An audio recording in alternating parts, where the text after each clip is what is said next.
দুষ্টু বাচ্চারা,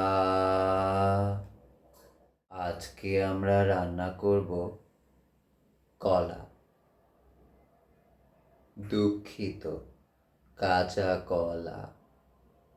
আম্মু এখনো আসে নাই, তাই আজকে কলা খেয়েই দিন পার করতে হবে।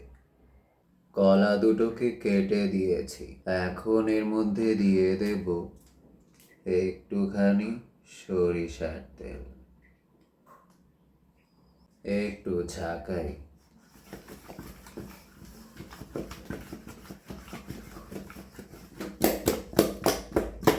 দিয়ে দেব একটুখানি লবণ, এবার দিয়ে দেব পানি।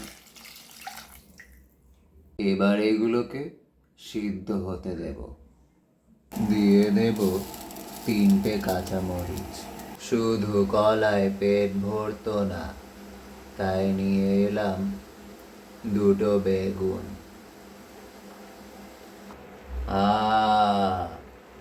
ধোঁয়া বের হচ্ছে, অনেক গরম, একটু জাতাজাতি করি। একটু তেল মারলাম, তাইলে নাকি পথ পাওয়া যায়।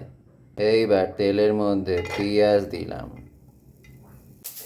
পেঁয়াজ ভাজা হয়ে গেছে, এবার এর মধ্যে দিয়ে দেব জাতা মারা ভর্তা, দিয়ে দেব জাতা মারা বেগুন, দিয়ে দেব মরিচ ভর্তা। এবার সব কিছুকে একটু একটু নাড়ব। স্বাদ মতো লবণ দিতে ভুলবেন না। তৈরি হয়ে গেল বেগুন আর কাঁচকলার অভিনব ভর্তা। দেখুন,